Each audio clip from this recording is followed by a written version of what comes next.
Shalom and welcome back to God's Story, Our Story, Catholics for Israel's online Bible course. I'm Dr. Andre Villeneuve. Today we continue our study of the rise of the kingdom in Israel.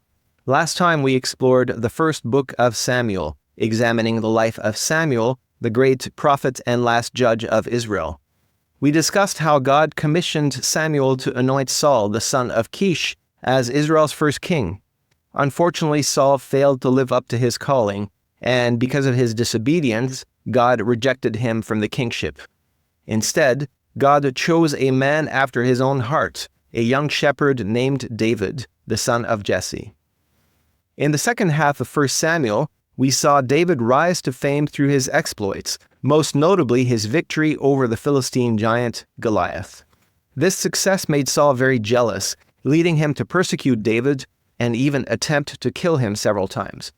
We spoke about how the spirit of persecution was an essential school of virtue for David, training him for reigning. During this time, David grew in courage, patience, shrewdness, wisdom, but also in dignity, grace, and magnanimity. Even when he had the opportunity to kill Saul, David never took the law into his own hands, but always respected the Lord's anointed, patiently waiting on God's timing. At the end of 1 Samuel, Saul was tragically killed in battle, along with his sons, signaling that David's time had finally come. We now come to the second book of Samuel, which focuses on the Davidic kingdom. Let's look at an outline of 2 Samuel. The book begins with a civil war between the house of David and the house of Saul, led by Saul's son Ishbosheth. When David hears of the death of Saul and Jonathan, he is devastated and writes a eulogy for them. Shortly following that, the rivalry between the house of David and the house of Saul escalate to a full-fledged war. A short time thereafter, Ishbosheth is killed, so that David remains as sole claimant to the throne. 2 Samuel chapters 5 to 10 focus on the triumphs of David. David is now established as king of Israel in Jerusalem. He receives a covenant from God, a covenant that will be everlasting, and David reaches the height of his power in chapters 8 to 10.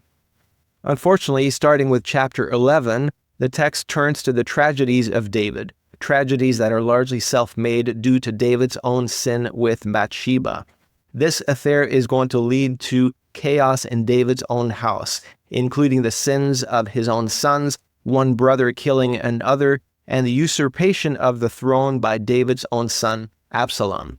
David is going to flee, and he's going to be persecuted at the end of 2 Samuel, just as he was persecuted by Saul at the end of 1 Samuel. The book ends with an epilogue, which is a retrospect on David's reign. This includes a plague ended by atonement involving the Gibeonites, the exploits of David's men and how they killed giants, David's song of praise, David's last words, and then the exploits of David's mighty men, and another plague ended by atonement involving a census and the purchase of a threshing floor. So as you can see, this epilogue has a chiastic form. The second book of Samuel is essential in salvation history. It's one of the most important books of the Old Testament because this is when God establishes his everlasting covenant with David. This is the fifth major covenant of salvation history. Following Adam, Noah, Abraham, and Moses, now God establishes a covenant with David that promised to build a worldwide kingdom by establishing an everlasting throne with the son of David, who would rule over all the nations, united as a royal family in their common worship of the Heavenly Father within his house, the Jerusalem temple. So this is a momentous event in Old Testament salvation history. Recall going way back to the book of Genesis, how God made 3 promises to Abraham. He said in Genesis 12 verses 2 and 3, "I will make of you a great nation, and I will bless you, and I will make your name great, and in you all the families of the earth shall be blessed." As we said in that previous lesson, the 3 promises that God made to Abraham, a great nation, a great name, which pointed to a royal dynasty, and a worldwide blessing. These were elevated to covenants in Genesis 15, 17, and 22, and they are fulfilled in the later covenants of salvation history. The seed of Abraham becomes a great nation under the Mosaic covenant, as we saw when we studied the book of Exodus. And now the promise of making the seed of Abraham a great name, a royal dynasty, will be fulfilled under the Davidic covenant. Much later, the promise of making the seed of Abraham a worldwide blessing will be fulfilled in the new covenant established by Jesus. We begin the second book of Samuel, and it is a time of civil war. At first, David mourns the death of Saul and Jonathan. He received the news of Saul's death from an Amalekite who apparently killed Saul.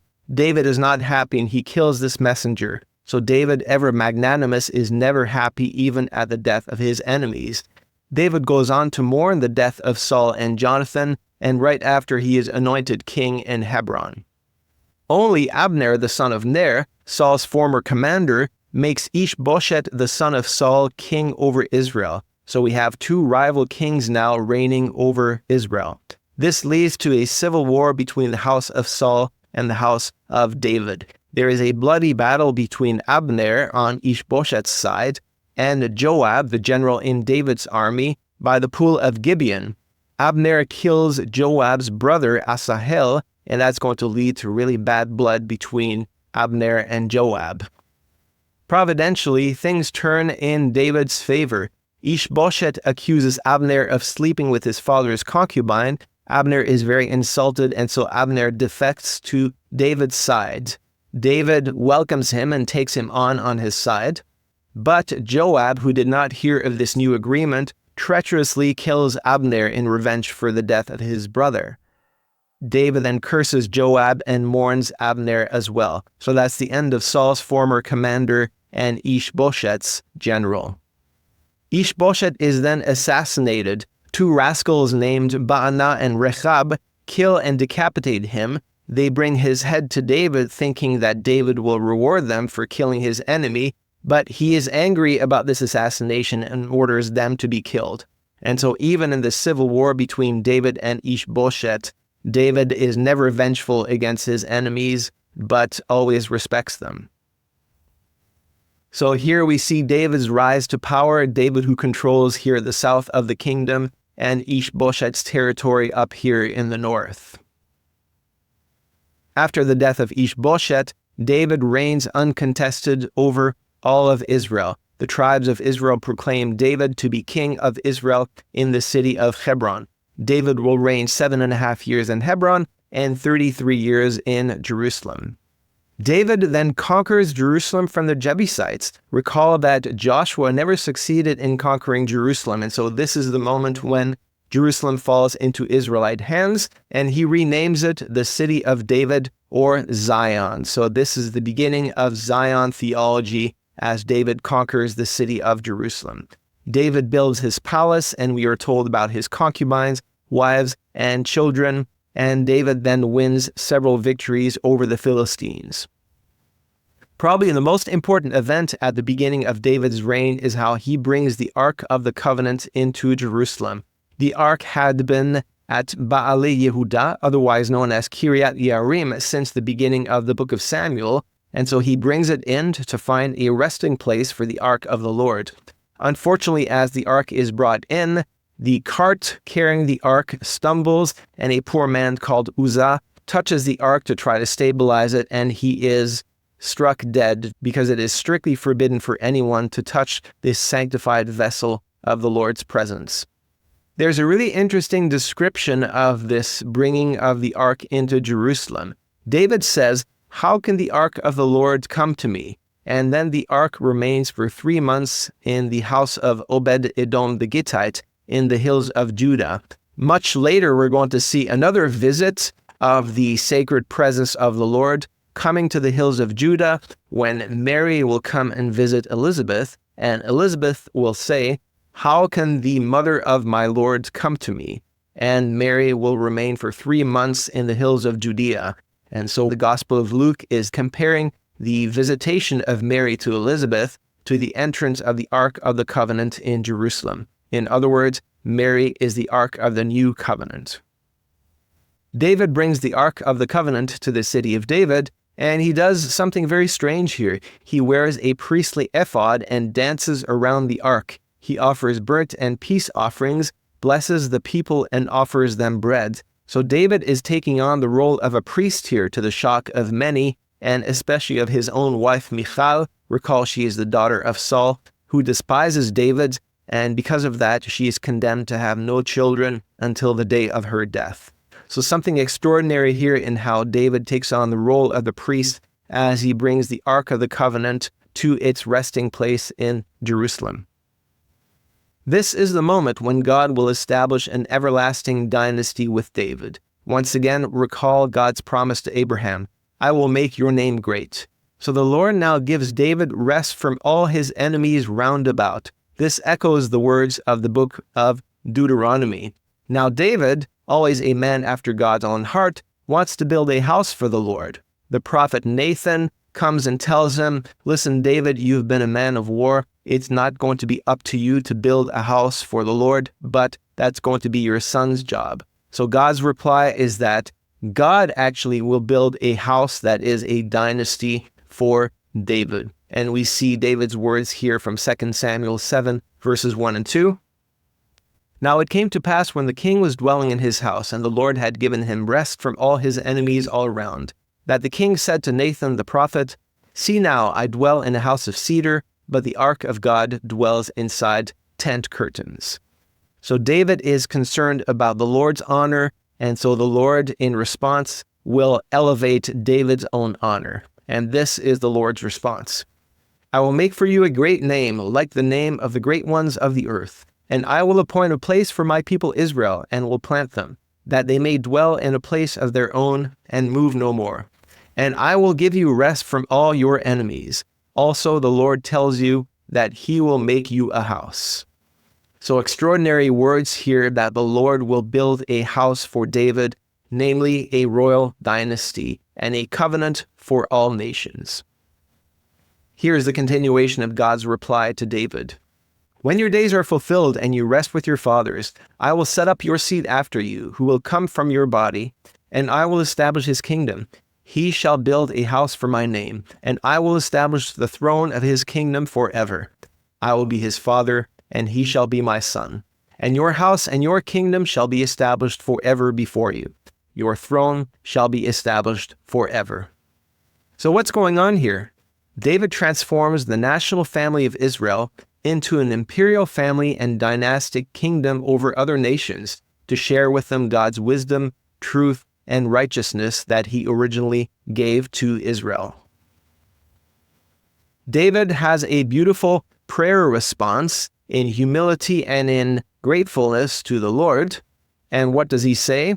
"Who am I, O Lord God, and what is my house that you have brought me this far? And yet this was a small thing in your sight, O Lord God. And you have also spoken of your servant's house for a great while to come. This is a law for humanity, O Lord God." In Hebrew, this is Torat Adam, a Torah for man, a Torah for humanity that the Lord will establish with David and all of his future descendants. Here we see on the map David's kingdom, and we see how much it expanded through his military victories and territorial expansion. You can see the king of Saul here in the darker orange, and David greatly expanded the kingdom to the south and even to the north, taking large parts of Syria. So it's a time of territorial expansion and great success for David. We are told about David's various officials and how he was very kind to a certain Mephibosheth, the son of Jonathan, still very loyal to his covenant and his friendship with Jonathan. And so now he expresses kindness and mercy to this Mephibosheth, who is lame, who is partly paralyzed. And so David takes him under his wing in gratefulness for his friendship with Jonathan. David wins some victories against Ammon and Syria, and here on the map you can see again the great expansion of David's kingdom. We also owe to David the royal psalms. As we recall, David was a shepherd and he was also a musician, and so he's going to write these psalms that we still pray today, and psalms that begin to develop this theology of the royal Davidic king. So what do these royal psalms say about the Davidic covenant? For example, Psalm 2 speaks of a worldwide theocratic family under God's fatherly law. Psalm 72 describes a royal son who will reign with righteousness and justice, and all kings will serve him. Psalm 89 describes how God will make the son of David the firstborn, the highest of the kings on earth. Psalm 110 speaks of a priest forever after the order of Melchizedek. We're going to see these royal psalms partially fulfilled in Solomon, but not entirely, as we know Solomon will be a powerful monarch, but he's not exactly going to reign over all the nations of the earth. And so these psalms will still await their final fulfillment under another son of David who will be called Jesus. David also appoints the Levites to be singers and musicians before the ark. Now, many scholars have raised the question, did David actually exist, or are these nice stories just precisely that, stories that the Bible has made up? Well, we know now that David truly existed since the discovery of the Tel Dan stela. This is the stone you can see on the screen. It was erected by an Aramean king in the north of Israel, by Tel Dan. So it's an Aramaic inscription that commemorates the victory of this Aramaic king over the Israelites. It is dated to the 9th or 8th centuries BC. And what does it say? It mentions Beit David, the house of David in Hebrew. So this is the first archaeological mention of the name David outside the Bible. So a very significant discovery that confirms that there indeed was a house of David or a Davidic dynasty. So this is what this stone says. And my father lay down, he went to his fathers, and the king of Israel penetrated into my father's land. And Hadad made me myself king. And I killed 2 powerful kings who harnessed 2,000 chariots and 2,000 horsemen. I killed Joram, son of Ahab, king of Israel, and I killed Ahaziah, son of Joram, king of the house of David. So all the rest is details. What really counts here is that he mentions the house of David as an actual dynasty that existed in Israel already by the 9th or 8th century BC. There it is. You can see it on the stela, Beit David, house of David. We are in 2 Samuel chapter 11, and unfortunately, David's successes will be brutally interrupted by his own sin. The famous incident in David's life, he commits adultery with Bathsheba, the wife of Uriah the Hittite. She conceives a child out of this illicit union. Uriah, in the meantime, is fighting a battle in the army of Israel. David calls him home to Jerusalem from the battlefield and tries to convince him to go sleep with his wife so that her child will appear to be Uriah's. He refuses to go sleep with her because he is in the middle of a war. And so what does David do? He sends Uriah back to the front lines to his death and ends up marrying Bathsheba. So it seems like David is quite literally getting away with murder.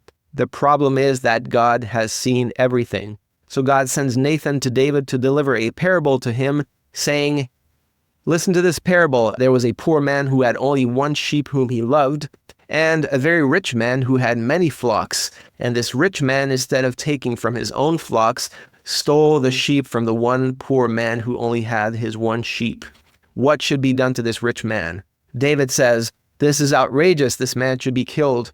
And Nathan famously says, "You are the man. You are the one who committed adultery with Bathsheba and then murdered her husband. So what are going to be the consequences for your actions? The sword shall never depart from your house," says Nathan. It appears to be a type of new original sin now in David's house, despite God's great promises to David. So here are Nathan's words to David. "Now therefore the sword shall never depart from your house, because you have despised me, and have taken the wife of Uriah the Hittite to be your wife. Behold, I will raise up adversity against you from your own house, and I will take your wives before your eyes, and give them to your neighbor, and he shall lie with your wives in the sight of this sun." So David is going to reap what he has sown. By committing adultery, he's going to see adultery make its way into his own house. Fortunately, we know that David repented well, and to him we owe Psalm 51, this beautiful psalm of repentance. So David repents, God spares his life, but sadly his son dies, the son of this adultery with Bathsheba. Later, Bathsheba becomes pregnant again and she gives birth to a new son, whom they will call Solomon.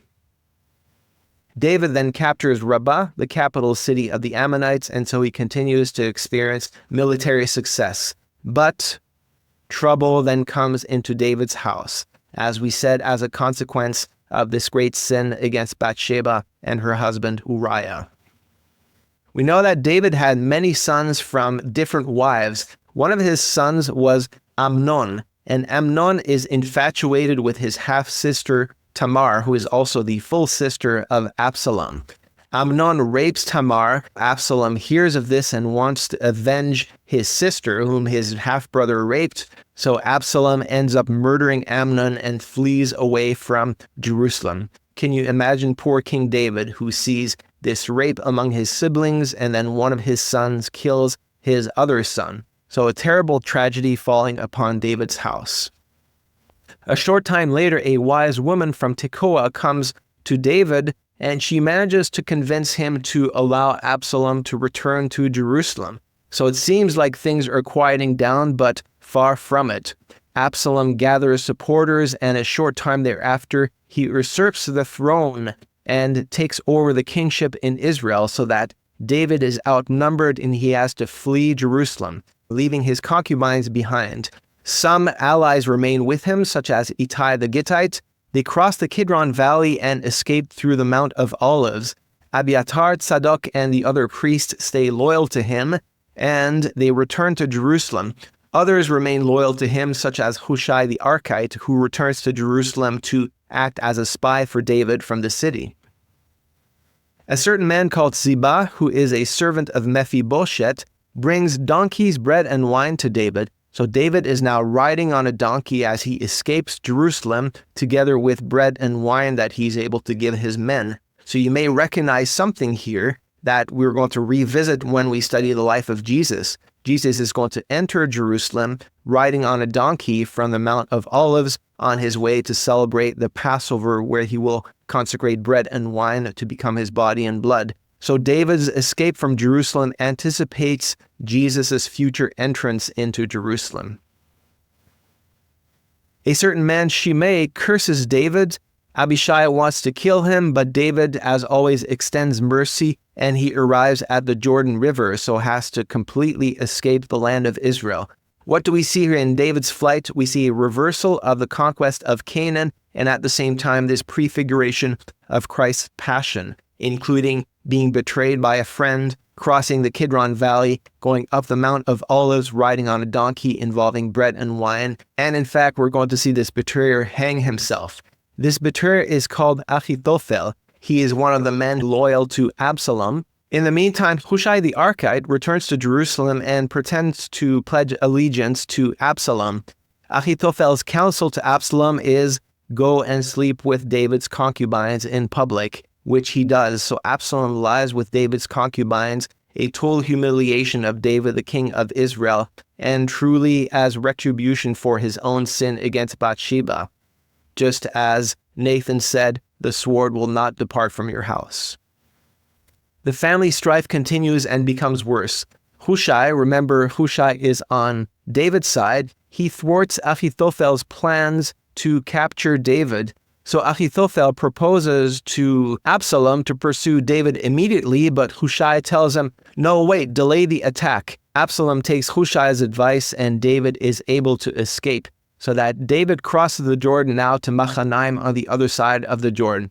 Achitophel is completely devastated that his advice was not taken. He is humiliated, and so he hangs himself. Another parallel anticipating something that's going to happen to a traitor in Jesus' own life, namely Judas Iscariot.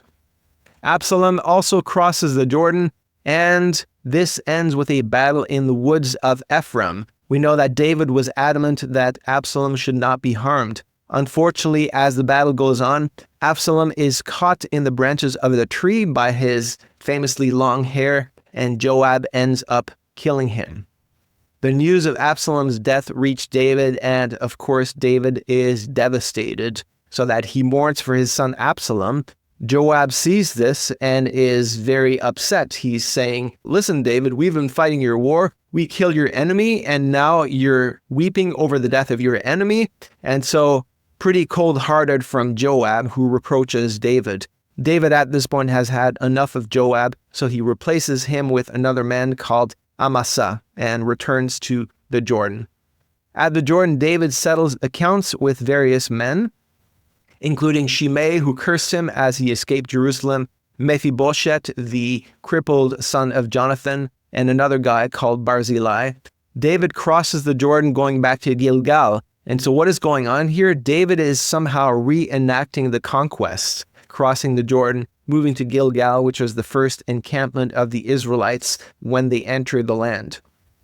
Finally, David returns to Jerusalem, and as if this has not all been enough, there is yet another revolt by a guy called Sheba, who rebels against David, and many of the men of Israel, namely from the north of the kingdom, follow him. David sends Amasa and Abishai against Sheba. Now Joab kills Amasa, and Joab and Abishai pursue Sheba and finally kill him. So that's the end of that revolt. So within a short time here, within a few chapters, we see not only the revolt of Absalom against David, but now this revolt from Sheba. We come near the end of David's reign. There is a famine in the land because Saul killed some of the Gibeonites. Recall, the Gibeonites are those who made a covenant with Joshua at the time of the conquest. And so David has to make restitution by delivering some of the sons of Saul to the Gibeonites, who hanged them. So we see these laws of the covenant that are truly immutable. Because of this covenant between Joshua and the Gibeonites, anyone who harms the Gibeonites violate this covenant, and so there are consequences in the whole land, and this unleashes a famine. There are some more wars with the Philistines. It's the end of David's life, and he writes a beautiful psalm of praise, which is a type of bookend matching the initial psalm of Hannah in 1 Samuel chapter 2. The last words of David, and we are told about David's mighty men. And then a strange event, God incites David to take a census. The book of Chronicles actually had Satan incited David to take a census. So we know that Satan does nothing unless God permits it. And so it seems that this was still part of the various consequences of chaos that would accompany David throughout the rest of his life. In any case, David takes a census of Israel, which turns out to be against the Lord's purposes. The prophet Gad announces God's judgment upon David. David is given a choice of punishments, and he chooses 3 days of pestilence. And so this pestilence will now be unleashed upon Israel and will come to an end after 3 days. At the very end of the book, David purchases a threshing floor from a certain Araunah the Jebusite. Upon this threshing floor, he builds an altar and offers burnt and peace offerings. It seems like a strange end to the book, but as we know from the next book, this threshing floor on this hill will become the Temple Mount, where Solomon will build the first temple of Israel. And so as we come to the end of the second book of Samuel, David is still alive. He is near the end of his life, and he has experienced much chaos due to his sin with Bathsheba. But we know that God is faithful, and he will continue to maintain and uphold his promises to David, even despite David's own personal failures. And so we will continue this story next time as we study the books of Kings. Thank you for listening. I will see you next time. Shalom and God bless.